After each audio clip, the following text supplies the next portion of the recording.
Hadis qudsi, Nabi SAW bersabda, Allah berfirman, siapapun yang menggantungkan nasibnya padaku, maka aku akan jadi penutup, pencukup baginya. Dan siapa yang menggantungkan nasib kepada selainku, maka aku akan biarkan dia dengan sekutuku itu. Au kama qala Nabi SAW. Jadi ini yang penting, ya. Bagaimana kita selalu berdoa kepada Allah Subhanahu Wa Taala, mohon agar Allah mudahkan segala urusan kita. Jangan berhenti berdoa. Ya, berdoa itu, ya, di saat kita lagi lapang, justru akan memudahkan pertolongan Allah di saat kita sedang sempit. Sebagaimana sabda Nabi SAW, berdoalah atau beribadahlah kepada Tuhan. Kenalilah Tuhan kalian di saat kalian lapang, maka dia akan kenali kalian di saat kalian sedang sempit. Nah, yang kedua. Yang ketiga, jalankan, ya, tugas Anda dengan baik, dengan ikhlas, dengan tulus, ya. Sebagai pemimpin, Anda bukan sibuk malah menambah harta, ya, malah lebih eksklusif, tidak interaksi dengan bawahan-bawahan Anda. Ini semua akan berpengaruh terhadap cinta masyarakat, ya. Tapi kalau pemimpin itu selalu berbaur dengan masyarakat, ya, selalu menunjukkan ini loh hak kalian, ambillah. Ini loh tugas saya, maka saya jalankan. Seperti itu. Biarkan nanti Allah punya cara membuat mereka menilai.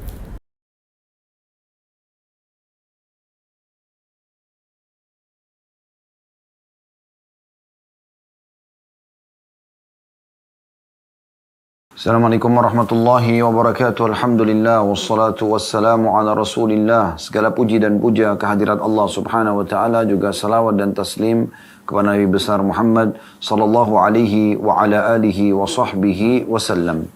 Saudaraku seiman, ketemu seperti biasa di hari Rabu siang hari pukul 13.00 waktu Indonesia Barat. Kita akan melanjutkan bedah buku kita Riyadhus Shalihin tulis oleh Imam Nawawi rahimahullah.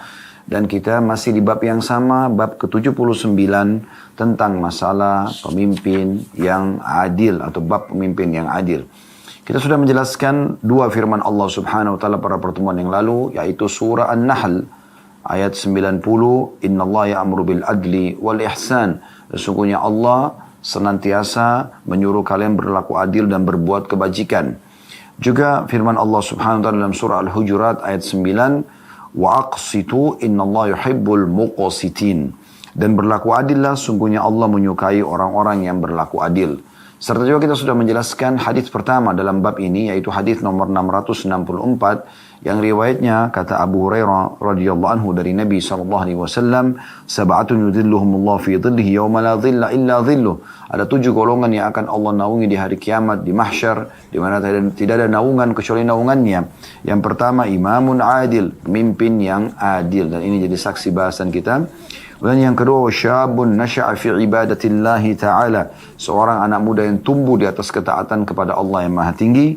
Yang ketiga, warajulun qalbuhu mu'allakum fil masajid, yaitu seseorang laki-laki yang hatinya terpaut dengan masjid. Yang keempat, warjulani tahabba fillahi ijtama alaihi wa tafarraqa alaihi, dua orang yang saling mencintai karena Allah, berkumpul dan berpisah karenanya. Yang kelima, warajulun da'athum ra'atun dhatu mansibin wa jamal faqala inni akhafullah, seseorang laki-laki yang diajak berzina oleh seorang wanita yang memiliki kedudukan dan kecantikan, kemudian dia mengatakan aku takut kepada Allah. Yang keenam, rajulun tasaddaqa bi sadaqatin fa akhfaha hatta la ta'lama shimalu ma tunfiqu yaminu, seseorang yang bersedekah dengan tangan kanannya dan yang dia sembunyikan dan rahasiakan sampai-sampai tangan kirinya tidak mengetahui.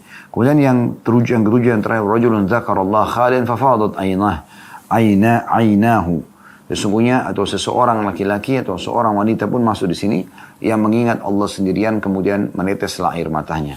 Jadi saksi bahasan kita tentang golongan pertama Allah selamatkan untuk pemimpin yang adil.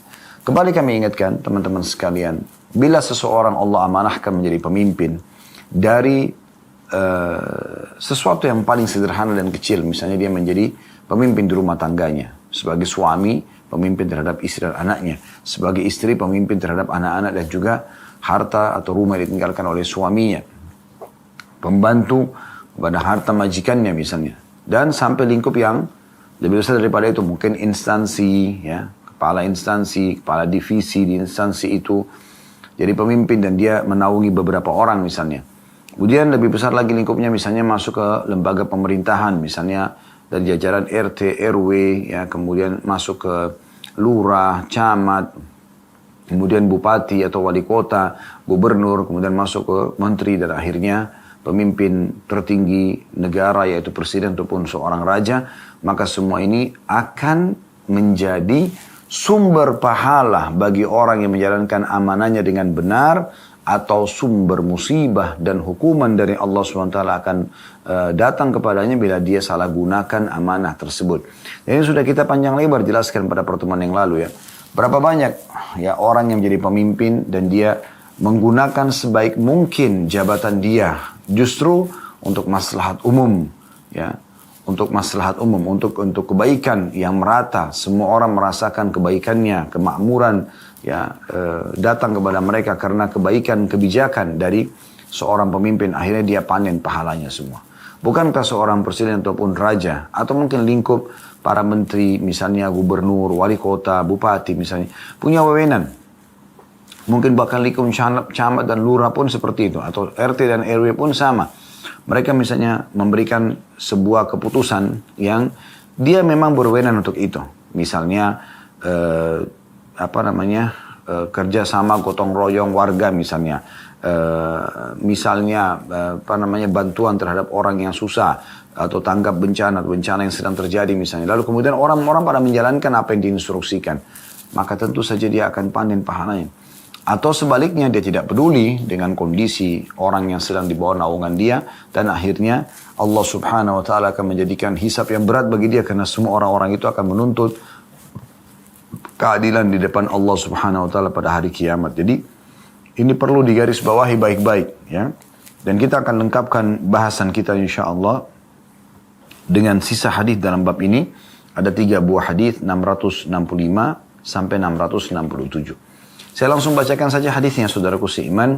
Hadis nomor 665 dari Abdullah bin Amr bin As radhiyallahu anhuma.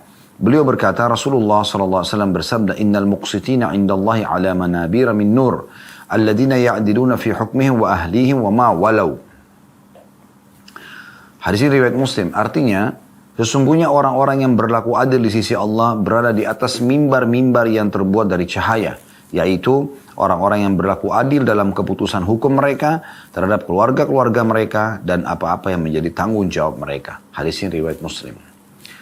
Hadis ini teman-teman sekalian secara global memberikan gambaran kepada kita bagaimana keutamaan orang-orang yang berlaku adil. Dan di sini sudah dirincikan dalam hadis ya, apakah itu dia berlaku adil pada keputusan hukum yang mereka terapkan di tengah-tengah masyarakat atau bahkan keluarga mereka sendiri.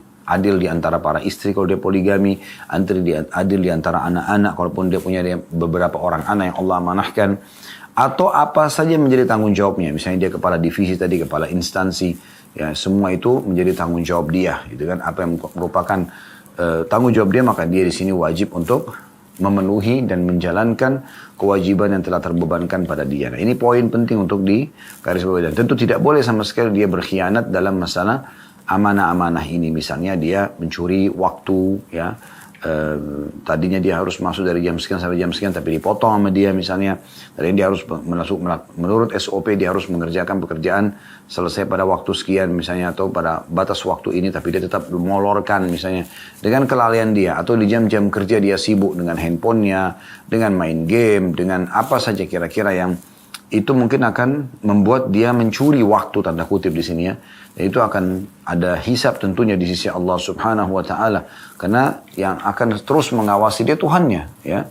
Allah subhanahu wa ta'ala. Mungkin seorang pimpinan perusahaan atau pimpinan dia tidak mungkin mengawasi dia setiap saat. Nah ini poin yang mesti benar-benar diperhatikan baik-baik. Karena semua akan ada pertanggungjawabannya di sisi Allah subhanahu wa ta'ala. Dan kita sudah tahu sabda Nabi SAW. Kullukum ra'in wa kullukum mas'ulun ar-ra'iyati. Kalian semua bertanggung jawab pemimpin dan kalian akan diminta pertanggungjawaban atas kepemimpinan kalian. Jadi jangan sampai luput ya. Jangan sampai menganggap remeh, saya kan cuma pimpinan divisi. Saya kan hanya kepala sekolah misalnya. Saya kan hanya wali kelas. Ya. Semua dianggap gak apa-apalah ya. Seakan-akan itu adalah hal yang biasa dan tidak akan ada pertanggungjawabannya. Tidak saudaraku dan saudariku. Pasti akan ada pertanggungjawaban kalau Anda berkhianat. Dan Tuhan Anda pasti akan mengetahui semua yang kita kerjakan. Ya. Allah itu alim, maha mengetahui apa yang kita kerjakan. Kita ambil faedah dari hadis Yang pertama adalah keutamaan orang yang berlaku adil. Ya. Dengan Allah subhanahu wa ta'ala berikan balasan nanti mimbar-mimbar yang penuh dengan cahaya pada hari kiamat. Mungkin Anda bertanya, memang apa sih ya kelebihannya orang punya mimbar bercahaya? Tentu saja teman-teman sekalian di mahsyar nanti di hari kiamat akan sangat berpengaruh. Anda bisa bayangkan di depan semua makhluk, Anda tampil di atas sebuah mimbar dan orang semua menyaksikannya dan mengeluarkan cahaya yang sangat terang. Ada riwayat mirip ini walaupun kasusnya berbeda. Kalau ini kan masalah tentang keadilan. Ada hadis yang lain, Allah subhanahu wa ta'ala juga akan memberikan mimbar-mimbar bercahaya bagi orang yang saling mencintai karena Allah subhanahu wa ta'ala. Sampai para nabi-nabi dan para syuhada pun tanda kutip cemburu dengan mereka. Gitu kan? Karena mereka saling mencintai karena Allah subhanahu wa ta'ala. Nah ini mirip juga. Orang-orang ini akan membuat orang semua terpukau. Ya. Di mahsyar, di saat orang dalam kondisi ketakutan, mereka malah mendapatkan kenikmatan, mereka malah tampil di tengah-tengah seluruh manusia pada saat itu dan bisa disaksikan oleh mereka pada di atas sebuah mimbar yang bercahaya yang Allah muliakan. Mereka tidak kena teriknya matahari dan mereka sama sekali tidak terganggu dengan kondisi hiruk-pikuknya mahsyar. Nah ini kelebihan tersendiri tentunya. Jadi ini faedah pertama dari hadis. Faedah kedua dari hadis yang bisa kita ambil adalah tentang tolok ukur keadilan itu. Tolak ukur keadilan teman-teman sekalian bukan hanya sekedar adil di satu kasus atau di satu hari. Tapi adil sepanjang hidup. Ya. Sepanjang hidup kita selalu berlaku adil. Kalau di kasus A kita berlaku adil, di kasus B pun kita akan berlaku adil, sampai di kasus Z pun kita akan berlaku adil. Kalau kita berlaku adil pada istri yang satu, maka kita harus adil kepada istri yang lain juga di hari-hari yang berbeda, di waktu-waktu yang berbeda. Kita berlaku adil pada anak misalnya di hari A, maka kita tetap harus adil di antara mereka sampai ya kita meninggal dunia. Maka kasus adil ini ya harus tolok ukurnya adalah sepanjang waktu di mana kita memang masih diberikan amanah sebagai pemimpin. Ya. Ada tentu pemimpin yang punya batas waktu seperti Anda menjadi pemimpin di satu lembaga misalnya. Ya itu mungkin akan ada batas waktu sekian tahun Anda akan digantikan. Tapi pada saatnya Anda jadi pemimpin tidak terhapus. Anda akan menjadi pemimpin selama Anda bersatu suami misalnya terhadap istri Anda. Selama dia belum meninggal atau Anda belum meninggal Anda tetap pemimpin gitu kan. Anda sebagai istri Anda akan terus selama menjadi pemimpin selama hidup Anda. Ya selama suami Anda masih hidup dan juga anak-anak Anda masih ada. Anda pemimpin di rumah suami dan juga anak-anak. Pembantu selama dia bekerja dia juga akan selalu menjadi pemimpin dia terhadap harta majikannya, dia harus menjaga dengan rapi, sofa, meja-meja, kursi, lemari, nggak boleh dirusak misalnya. Dia harus jaga sebagai amanah. Nah, ini semua poin penting yang harus digarisbawahi tentunya. Baik, ini tolok ukur daripada keadilan tersebut. Ya. Dan di sini sudah dirincikan bahwasanya mereka adil di hukumnya, ya, di lembaga, mereka adil di keluarganya, dan mereka adil di semua yang menjadi tanggung jawabnya. Nah ini tolak ukurnya. Kita masuk ke hadis yang kedua pada siang ini. Tepatnya hadis urutan 666 dari awal belajar berbunyi. Dari Auf ibn Malik radhiyallahu anhu dia berkata, saya mendengarkan Rasulullah sallallahu alaihi wasallam bersabda, khiyaru a'immatikum alladhina tuhibbunahum wa yuhibbunakum wa tusalluna alaihim wa yusalluna alaikum wa shiraru a'immatikum alladhina tubghidunahum wa yubghidunakum wa tal'anunahum wa yal'anunakum. Qala qulna ya Rasulullah afala nubadhiluhum? Qala la ma aqamu fikumus salah la ma aqama fikumus salah. Hadis ini riwayat Muslim. Terjemahannya kata Nabi SAW, sebaik-baik pemimpin kalian adalah orang-orang yang kalian cintai dan mereka pun mencintai kalian. Serta kalian mendoakan mereka dan mereka pun mendoakan kalian. Sedangkan sejelek-jelek pemimpin kalian adalah orang-orang yang kalian membenci mereka dan mereka pun membenci kalian. Serta kalian melaknat mereka dan mereka melaknat kalian. Auf berkata, radhiyallahu anhu, kami bertanya, wahai Rasulullah, apakah pemimpin yang tidak baik itu? Ya. Apakah kita tidak membangkang saja kepada pemimpin yang tidak baik itu atau kepada mereka? Maka Nabi SAW mengatakan tidak atau jangan selama mereka menegakkan sholat di tengah-tengah kalian. Jangan atau tidak selama mereka menegakkan sholat di tengah-tengah kalian. Jadi 2 kali Nabi SAW ulangi. Baik, hadits ini teman-teman sekalian kita bisa fahami langsung dari letter-letter lafadznya ya. Bagaimana Allah Subhanahu wa taala menjadikan gambaran melalui lisan Nabi Muhammad SAW tolok ukur pemimpin yang baik itu mana dan pemimpin yang buruk itu mana. Pemimpin yang baik adalah pemimpin yang kalian mencintai mereka. Mereka pun mencintai kalian. Jadi rakyat, masyarakat dan pemimpin saling mencintai. Selalu aja pemimpin itu dipuji ya oleh masyarakatnya dengan keadilannya, dengan ramahnya, dengan dengan kebijakan-kebijakannya ya, dan juga pemimpin tersebut bangga dengan masyarakatnya yang rajin bekerja, yang bisa menerima nasihat, yang bisa menjaga ya fasilitas yang telah pemerintah siapkan, misalnya ya tidak melakukan pemberontakan, mereka selalu patuh. Maka ini pemimpin yang terbaik. Tentu teman-teman sekalian nanti akan kita jelaskan bagaimana faedah daripada hadis ya, dan bagaimana sebenarnya bisa menjadi pemimpin yang seperti ini bagi pemimpin, dan bagaimana juga masyarakat bisa menjadi masyarakat yang seperti ini. Juga di sini dijelaskan kalian juga mendoakan para pemimpin tersebut dan mereka juga sibuk mendoakan kalian. Dan seburuk-buruk pemimpin kalian adalah yang kalian benci mereka, mereka pun membenci kalian. Ribut antara masyarakat dengan pemimpinnya, dan kalian melaknat mereka dan mereka pun melaknat kalian. Maksudnya mendoakan buruk, mereka pun mendoakan buruk kalian. Nah ini ya gambaran tentang bagaimana Allah Subhanahu Wa Taala melalui lisan Nabi Muhammad SAW memberikan gambaran tentang kondisi pemimpin yang baik dan buruk itu. Dan juga dalam hadis ini ada peringatan dari Nabi SAW kepada Auf bin Malik yang pada saat itu tiba-tiba berpikir. Sesederhana itu dia mengatakan, ya Rasulullah, kalau pemimpinnya tidak baik tadi, mereka benci kami benci mereka. Ya, mereka mendoakan buruk, kami mendoakan buruk, mereka mendoakan buruk kami. Apakah kami perangi saja? Bangkang aja kalau gitu, berontak. Kata Nabi SAW tidak boleh. Selama mereka mendirikan sholat. Ya. Ada juga kalau tidak salah lafaz yang lain, selama mereka mengizinkan kalian sholat. Dan Nabi SAW ulangi 2 kali, selama mereka mendirikan sholat, maka tidak boleh sama sekali kita memberontak. Dan ini tolak ukur yang luar biasa dari bagaimana kita bermuamalah ya, dengan para pemimpin kita. Baik, kita langsung saja ambil faedah daripada hadis ini. Yang pertama adalah tentang masalah sebaik-baik pemimpin yang kalian mencintai mereka dan mereka mencintai kalian, dan kalian mendoakan mereka, mereka pun mendoakan kalian. Maka ini faedah pertama dari hadis. Sebaik pemimpin adalah ini tolak ukurnya. Tadi saya janjikan bagaimana kita mengetahui sebagai seorang figur pemimpin kalau saya bisa mencapai tingkatan ini agar semua masyarakat saya mencintai saya pun mencintai mereka, dan juga mereka mendoakan saya baik, saya pun mendoakan mereka baik. Maka saya jelaskan teman-teman sekalian, semoga ini sampai kepada semua pemimpin. Bukan cuma orang Indonesia, tapi pemimpin di seluruh muka bumi.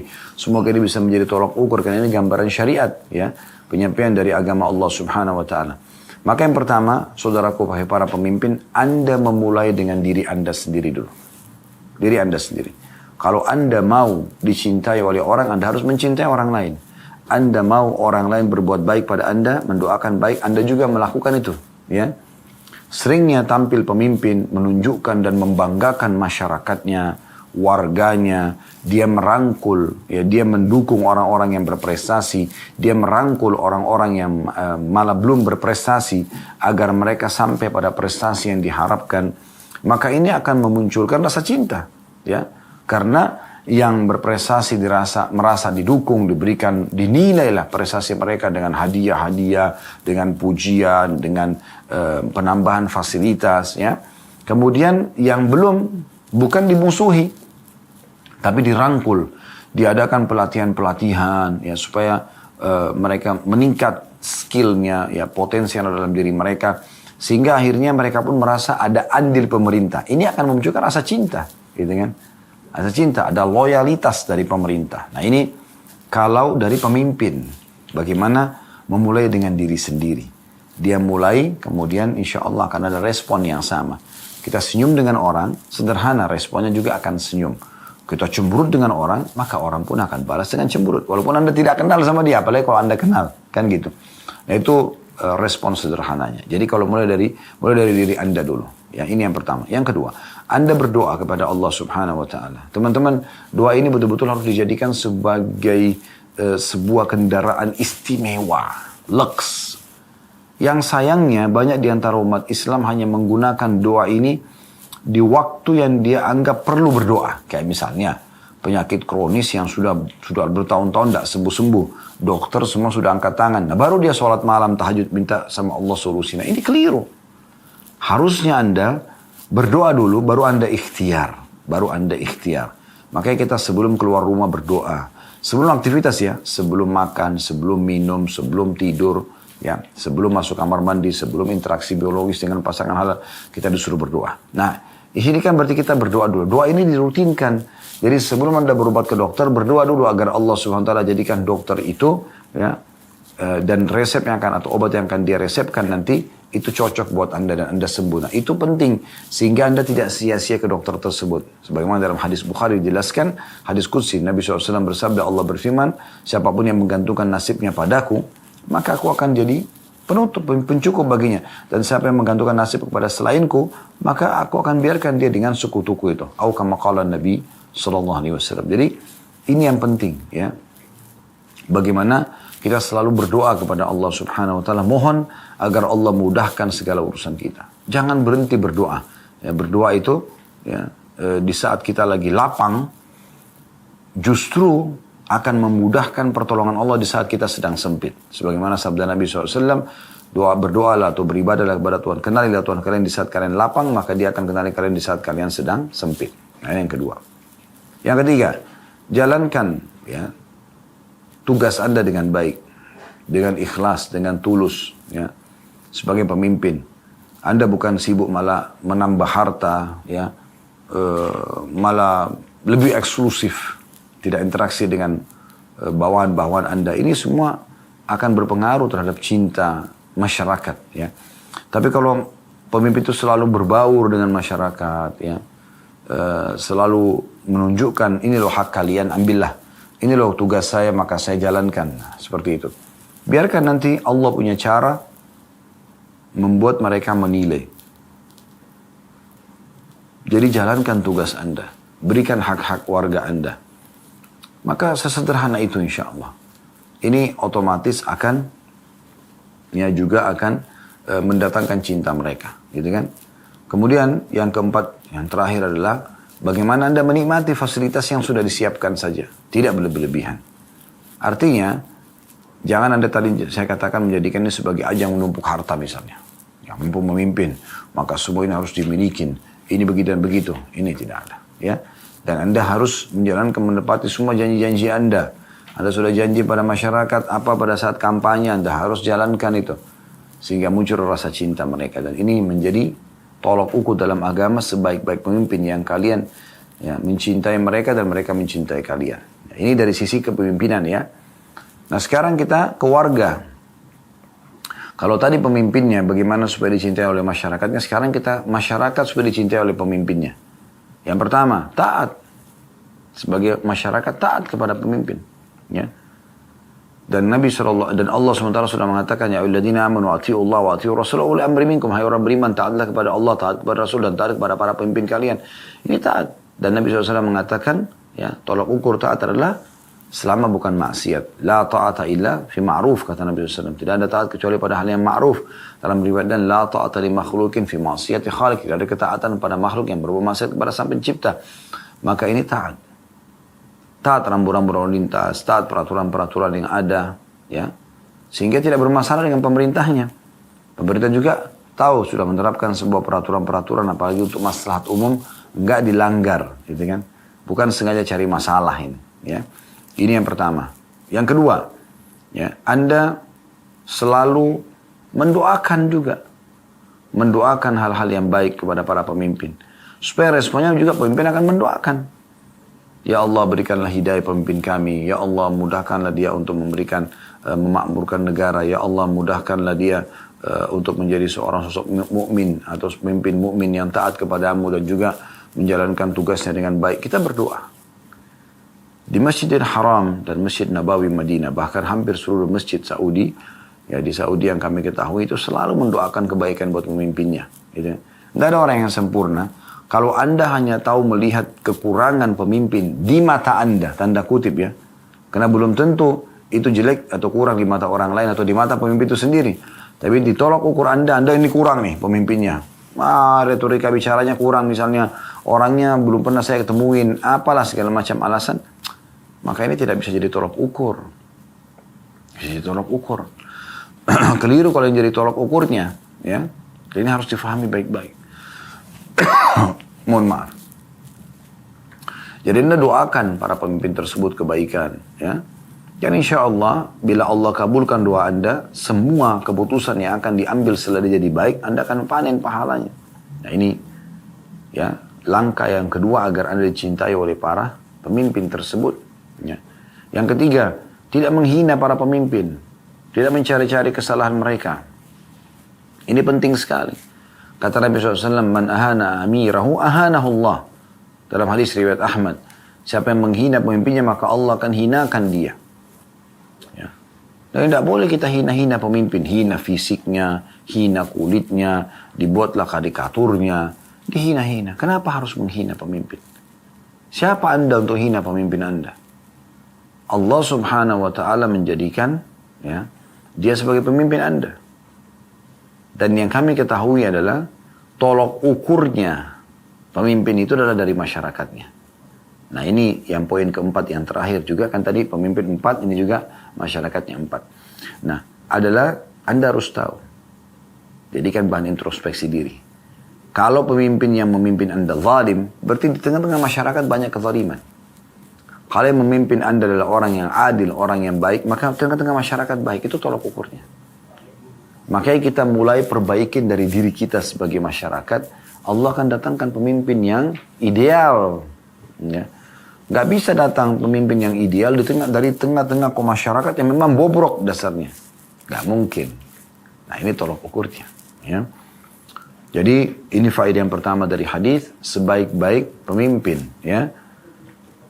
Dan bagaimana agar mereka yang dicintai oleh warganya juga mencintainya.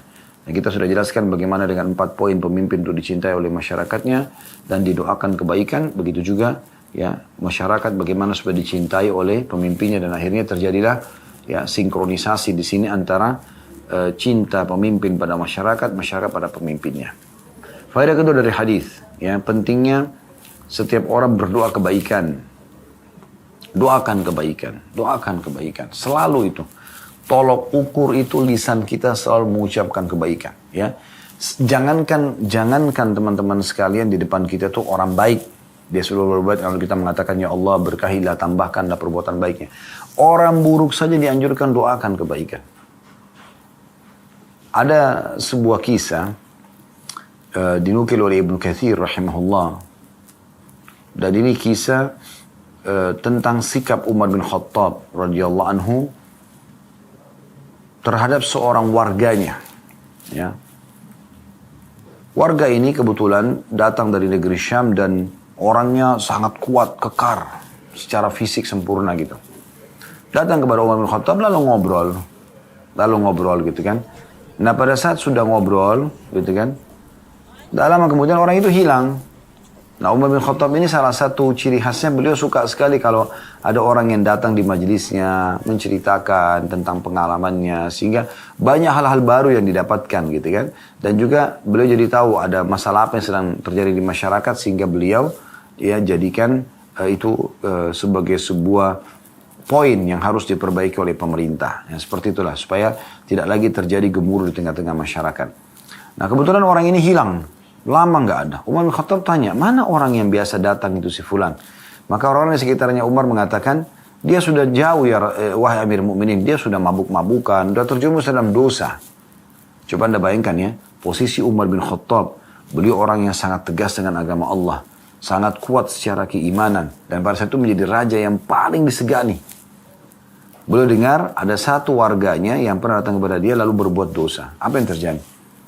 Bukankah Umar bisa saja langsung hukum dia, tangkap dia, supaya jangan jadi jamur yang merusak, maksudnya sini ya yang merusak ya, maaf tanda bahasa jamurnya mungkin dia menjadi sesuatu yang menjamurkan mungkin ya kemaksiatannya ke tengah-tengah masyarakat.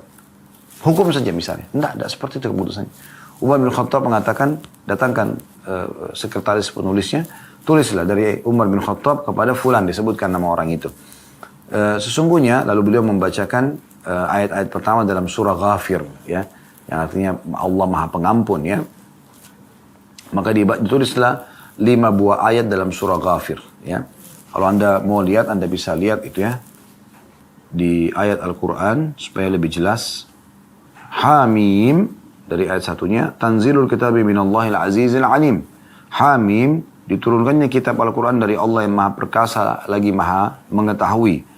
Ayat 3-nya, Ghafiridz dzambi wa qabilit taubi syadidil iqabi dit-tawli la ilaha illa huwa ilaihil masir. Yang maha mengampuni dosa dan menerima taubat, lagi keras hukumannya, yang mempunyai karunia, tiada Tuhan yang berhak disembah selain Dia, hanya kepadanya lah kembali semua makhluk. Ya. Tepatnya sebenarnya Umar bin Khattab suruh menulis ya, ayat ketiga ini. Perhatikan baik-baik ayatnya, Ghafiridz dzamb.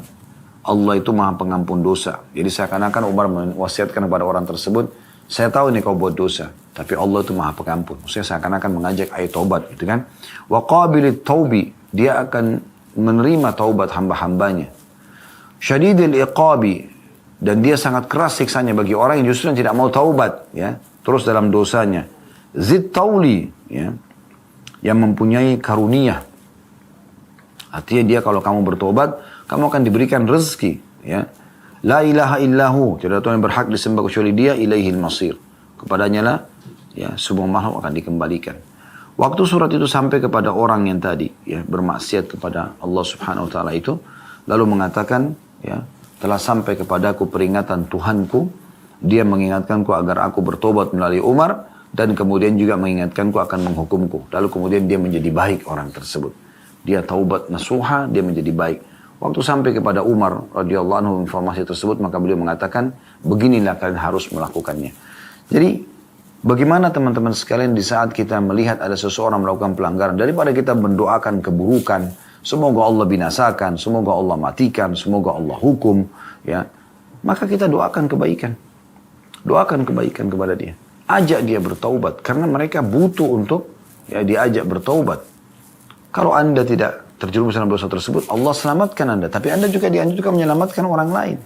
Sampai kepada Anda tentang seseorang buat dosa, untuk Anda luruskan kesalahan itu dan menjadi ajang pahala buat Anda. Bukan justru jadi ajang kebencian, nyari-nyari kesalahan orang, memboikot dan segala macam. Itu tidak benar. Ya.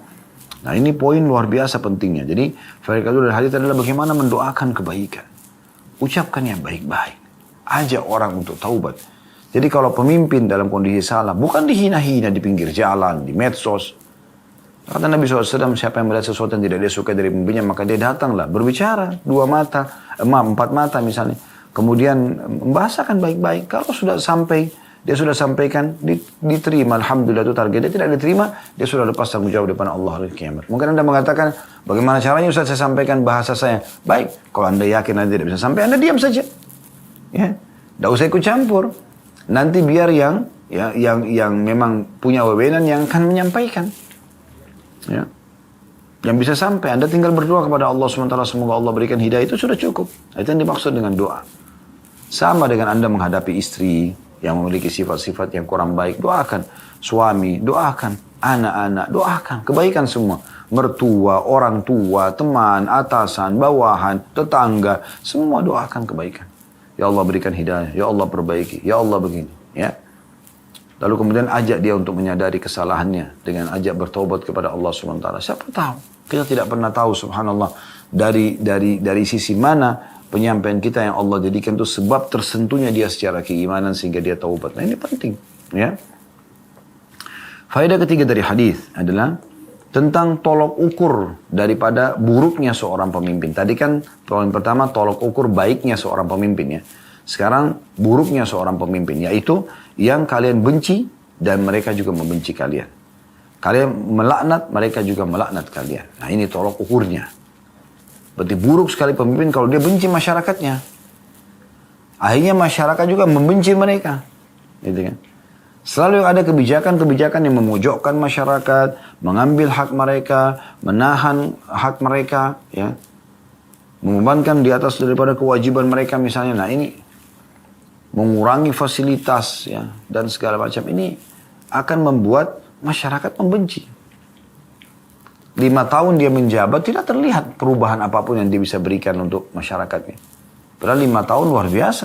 1 tahun 365 hari kali 5 tahun. Berapa ribu hari Allah berikan dia kesempatan. Apalagi kalau sampai 10 tahun misalnya. Berapa banyak kesempatan emas dia untuk justru memperbaiki hubungan dengan masyarakatnya. Ya, jadi walaupun dia sudah tidak lagi menjadi presiden ataupun raja, tetap dicintai oleh masyarakatnya. Bahkan mereka berharap pada saat selesai masa jabatannya, kalau orang ini bisa memimpin lagi, sangat baik gitu. Karena luar biasa mereka merasa puas dengan kepemimpinannya. Nah itu yang diharapkan. Tapi kalau malah baru menjabat, sudah banyak wewenang-wewenang, keputusan-keputusan, kosakata yang kasar yang keluar, ini semua ya, akan membuat orang membencinya. Ya, jadi tolak ukur orang buruk itu adalah dibenci oleh masyarakatnya. Akhirnya mereka juga membenci masyarakat karena tidak disukai kan, sering keluar kata-kata yang tidak benar. Pasti ada sebab kenapa orang ini menguturkan kata yang tidak baik. Maka kita sebagai pemerintah harus menyadari masalah ini. Kita kan sedang bicara masalah pemimpin, maka kita lebih sorotin masalah kepemimpinannya. Nah begitu juga dengan kita sebagai warga. Kenapa pemerintah tidak suka kepada kita? Berarti ada sesuatu yang kita langgar. Mungkin kita benci negara kita sendiri, kita malah memicu pemberontakan dan itu memang masyarakat tidak akan disukai oleh pemerintah. Jadi semua lini dari pemerintah dan masyarakat harus sama-sama memperbaiki. Begitu juga jangan menggunakan doa-doa yang buruk. Maka Anda kalau doakan orang buruk, semoga Allah binasakan kamu misalnya, maka akan dijawab. Kira-kira responnya apa? Umumnya orang akan mengatakan juga, semoga juga kau dibinasakan. Gitu. Kalaupun orang itu tidak dengar. Ingat hadis Nabi SAW, kata Nabi SAW, tidak ada seseorang yang mendoakan saudaranya sesuatu doa ya, baik atau buruk, kecuali malaikat atas kepalanya akan mengatakan, walaka mithluhu, walaka mithluhu. Kau akan dapat yang sama, kau akan dapat yang sama. Harus hati-hati sekali. Anda kalau mendoakan baik bagi orang, berarti Anda seperti mendoakan diri Anda sendiri kebaikan. Ya, Anda doakan keburukan, berarti Anda seperti mendoakan keburukan buat diri Anda sendiri. Ini luar biasa gitu. Kemudian pelajaran yang terakhir, yang keempat yang bisa kita ambil dari hadis adalah tidak bolehnya kita memberontak dari pemerintah. Sekali lagi, membuat pemberontakan, membuat kekacauan, mencari-cari kesalahan pemerintah. Ya, selama mereka masih mendirikan sholat atau membiarkan kita mendirikan sholat. Dalam sebuah hadis yang lain kata Nabi SAW, kalau ada kalian dapat hak kalian dari pemimpin, maka bersyukur, terimalah. Kalau tidak, maka mintalah kepada Allah Tuhan kalian. Jadi jangan selalu membuat permasalahan dilahirkan ya, karena menganggap pemimpin tidak layak. Lalu siapa yang layak menurut Anda? Ya. Kalau orang ini sudah Allah amanahkan dengan kemudahan yang Allah berikan kepada dia, ya itu urusan dia kalau dia melakukan kecurangan dan segala macam. Tapi Allah sudah pilih dia sebagai pemimpin. Ya. Kata Ali radhiyallahu anhu, sebuah komunitas masyarakat harus ada pemimpinnya. Baik, soleh, ataupun fasik, buruk. Ya. Orang-orang di sekitarnya mengatakan, wahai Amir Mu'minin, waktu itu Ali bin Abi Thalib jadi raja, jadi khalifah. Wahai Amir Mu'minin, wahai pemimpin orang beriman, kalau orang itu baik soleh, wajar kami bisa faham dia pemimpin yang baik. Tapi kalau orang fasik, kenapa harus jadi pemimpin? Kata Ali, kalau selanjutnya dari pemimpin, maka ingatlah, dengannya jalan-jalan akan aman, perekonomian negara akan berjalan, ya, dan setiap musuh akan dihadapi, serta ya seorang muslim bisa beribadah dengan tenang di wilayahnya sampai ajalnya datang. Maka ini tentu kalau kita bicara idealnya lebih baik pemimpin soleh. Tapi kalau ada pemimpin yang tidak soleh, bagaimana caranya? Berontak? Enggak. Doakan kebaikan. Bantu program-program yang positif. Kita berikan dukungan. Ya. Ini kan yang kita lakukan. Tunjukkan kepatuhan kita. Maka insya Allah Allah SWT akan menilai itu dan akan memberikan efek kepada bawaan dan kepribadian daripada pemimpin itu sendiri. Nah ini faedah yang bisa kita ambil tentunya. Jadi tolak ukur tidak boleh kalau orang muslim masih boleh suruh sholat. Kalau sholat, masjid semua ditutup, nggak boleh sholat, nggak boleh dengarkan azan. Nah itu lain. Anda diganggu beribadah kepada Allah. Tapi kalau enggak, ya, doakan, selalu doakan. Bayangkan kalau sekian juta muslim di Indonesia mendoakan pemimpin agar jadi baik. Masa Allah nggak kabulkan? Ya? Apalagi banyak juga Masya Allah yang wali-wali Allah yang dekat sama Allah bisa mendoakan kebaikan. Nah ini tolak ukurnya. Baik teman-teman sekalian, kita akan lanjutkan di hadis terakhir dalam bab kita ini. Hadis nomor 667, bab 79 tentang masalah pemimpin yang adil. Hadisnya berbunyi dari Iyad bin Himar radhiyallahu anhu, dia berkata, saya mendengarkan Rasulullah sallallahu alaihi wasallam bersabda, Ahlul jannati thalatha, dhu sultanin muqsitun muwaffaq, ورجل رحيم رقيق القلب لكل ذي قربى ومسلم wa afifun muta'affifun dzu'iyal. Hadis ini riwayat Muslim. Hadis ini subhanallah ringkas, padat sekali. Kata Nabi SAW, penghuni surga itu 3 golongan. Maksudnya di antara penghuni surga ada 3 golongan ini. Yang pertama, pemimpin yang adil dan mendapatkan taufik. Nanti akan kita jelaskan insya Allah. Yang kedua, orang yang penyayang dan berhati lembut terhadap setiap kerabat dekat dan orang Islam. Yang ketiga, orang yang menahan diri dari meminta-minta dan berusaha untuk tidak meminta-minta, padahal dia memiliki tanggungan keluarga yang banyak. Teman-teman sekalian, hadits ini memberikan banyak sekali pelajaran dalam hidup kita. Dari hadits ini, Nabi SAW menjelaskan di antara golongan ahli surga. Ahli surga banyak sekali ya, orang yang melakukan ketaatan, sholat, ibadah secara umum, menjauhkan kemaksiatan dan seterusnya. Namun di antaranya adalah ada yang menonjol nih. Yang pertama adalah orang yang diberikan kedudukan, pemimpin. Namun dia adil dan juga dapat taufik. Maksudnya adalah bagaimana dia diberikan taufik oleh Allah subhanahu wa ta'ala. Ya, nanti ada bahasan bab setelah ini, tentunya ada 2 bab lagi tentang masalah kepemimpinan. Kalau orang tidak memohon kedudukan itu lalu dia diberikan amanah, maka Allah akan mudahkan dia, diberikan taufik untuk menjalankannya. Tapi kalau dia mengejar-ngejar jabatan tersebut, maka akan diwakilkan pada dia. Ya. Dia berusaha sendiri dan akhirnya belum tentu dia mendapatkan taufik. Ya. Kemudian orang yang penyayang, hatinya lembut. Ya. Suka sekali membantu kerabatnya dan orang-orang Islam. Dan yang ketiga adalah orang yang menahan diri dari mengemis. Padahal dia sebenarnya tidak mampu. Kita langsung saja masuk kepada faedah hadis. Faedah yang pertama adalah tentang pentingnya seorang muslim peduli terhadap surga dan menjadikan surga sebagai tolok ukur utama dari setiap target dia. Harus target utamanya adalah surga. Nah, dari situlah surga ini Anda jadikan munculkan semua kegiatan-kegiatan Anda dalam keseharian. Baik antara Anda sama Tuhan Anda atau Anda dengan makhluk, sama makhluk. Sehingga Anda selalu tolak ukurnya adalah surga. Bagaimana ketaatan kepada Allah Anda lakukan, kemaksiatan Anda tinggalkan. Begitu juga dengan makhluk, Anda berikan hak mereka atau Anda ya menjauhi apa yang bukan hak Anda dari mereka. Jangan mengambil dari mereka yang bukan hak Anda. Maka ini jadi tolak ukurnya. Itu pertama teman-teman sekalian. Jadi selalu surga jadi target utama. Sehingga kalau orang menjadikan surga sebagai target utama, Anda pasti akan menjadi orang baik. Karena ahli surga itu pasti akan menjalankan ketaatan Allah. Apa itu? Jujur, amanah, tanggung jawab, bakti sama orang tua, jenguk orang sakit, bantu orang sulit, memaafkan, dan seterusnya. Dan nanti pasti akan jauhi semua tuh yang dilarang. Bohong, menipu, mencuri, memukul, menggibah, memfitnah. Semua ini Anda akan jauhi karena dilarang. Itu kan sifat ahli surga begitu memang. Selalu dalam ketaatan dan meninggalkan kemaksiatan atau larangan. Kan begitu. Nah, sebaliknya ahli neraka sebaliknya tuh. Mereka selalu meninggalkan ketaatan-ketaatan dan mereka sibuk dengan kemaksiatan. Nah itu ahli neraka. Nah, ini kan ahli surga. Lakukan ketaatan, tinggalkan larangan atau kemaksiatan. Yang kedua adalah faedah dari hadis. Pentingnya seseorang menjadi pemimpin yang adil. Dan dengan dia niat ingin mengerjakan dan menerapkan keadilan, Allah akan berikan taufiknya. Allah akan berikan kemudahan bagi dia. Ya, innamal a'malu binniyat, kata Nabi SAW. Semua amal akan sesuai dengan niatnya. Kalau Anda niat dari awal menipu masyarakat, mengambil hak mereka, ya apalah, menguasai yang bukan hak Anda misalnya, maka seperti niat Anda. Tapi akan ada hisapnya semua nanti. Makanya kata Nabi SAW dalam sebuah hadis, kalian akan sibuk nanti bersaing untuk mengejar jabatan-jabatan. Tapi ingat akan menjadi penyesalan pada hari kiamat. Penyesalan bagi siapa? Bagi orang yang tadi seperti saya kasih gambaran. Ya, dia sibuk mengumpulkan harta, sibuk untuk maslahat diri dia sendiri. Ya, bahkan mengambil haknya orang lain. Selama dia menjabat kesempatan, tanda kutip, dia mencuri, dia merampok.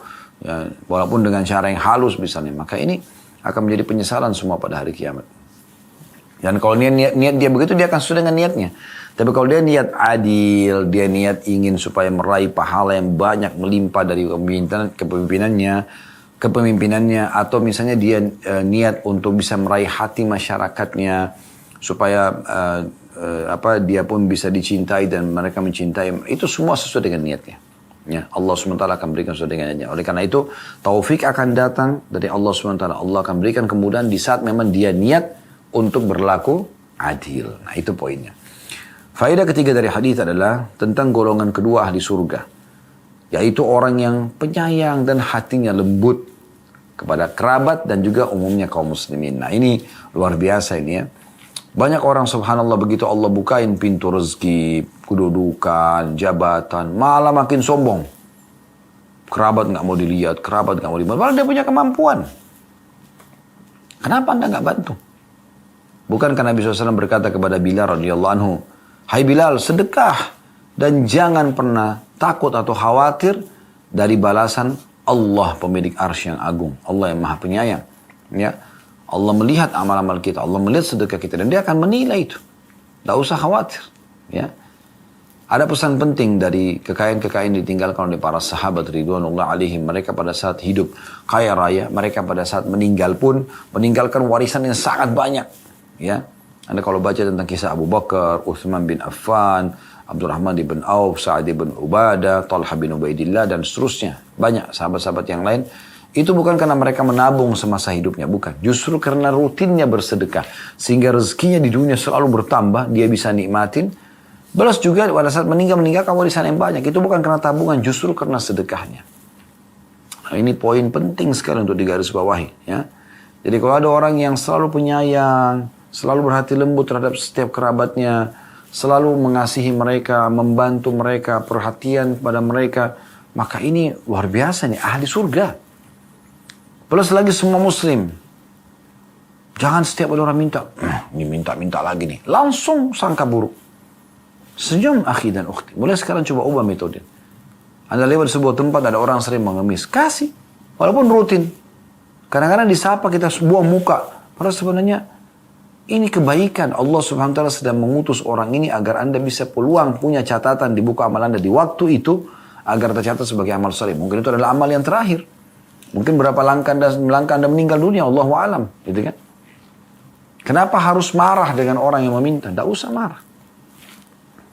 Sudah sering kita bacakan termasuk hari Jumat kemarin, pada saat kita membahas kitab yang mulia, Sahih Targhib Tarhib, dan kita membahas, membahas surah Al-Baqarah, dan saya minta Anda selalu mengulang-ulangi ayat-ayat ini. Al-Baqarah surah nomor 2 ayat 261 sampai 274 tentang masalah sedekah. Di situ Allah titik beratkan, janganlah bersedekah dengan menyebut-nyebutnya dan juga menyakiti perasaan si penerima, gitu kan? Agar pahala sedekahnya ada. Bantu saja urusan Anda sama Allah, bukan orang yang di depan Anda. Anda tidak ada urusan dengan itu.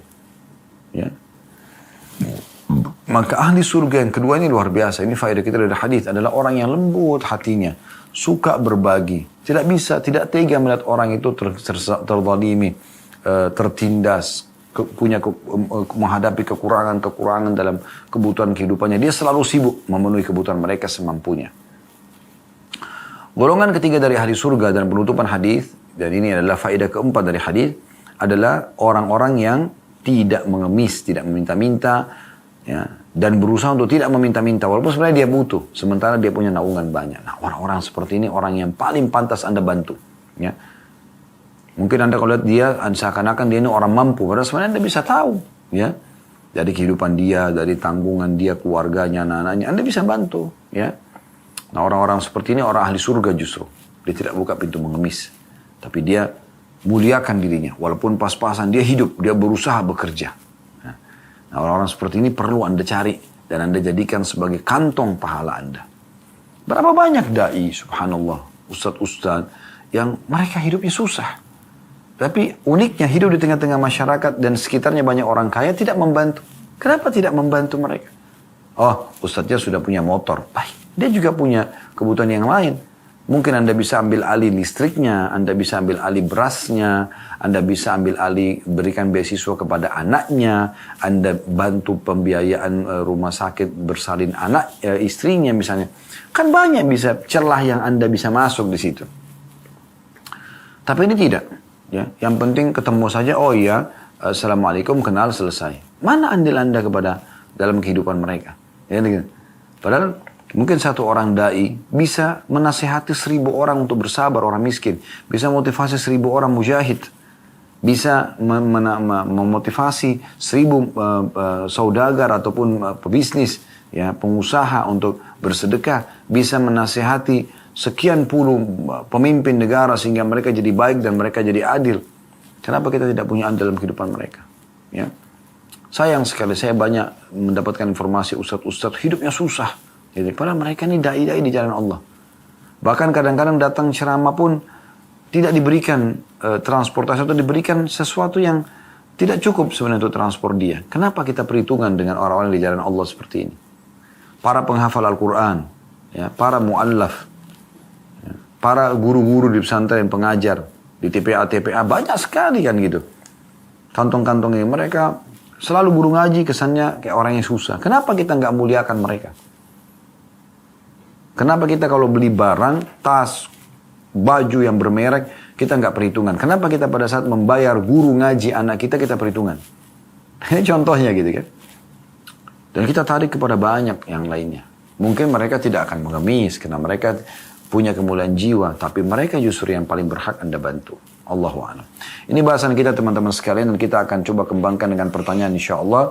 Dan kedepannya kita akan lanjutkan bab ke-80 tentang bab kewajiban mentaati pemerintah dalam perkara yang bukan maksiat dan haramnya mentaati mereka dalam kemaksiatan. Baik teman-teman sekalian, kalau ada benar pasti dari Allah, kalau ada salah dari saya mohon dimaafkan. Subhanakallahumma bihamdika, asyhadu an la ilaha illa anta astaghfiruka wa atubu ilaik. Wassalamualaikum warahmatullahi wabarakatuh.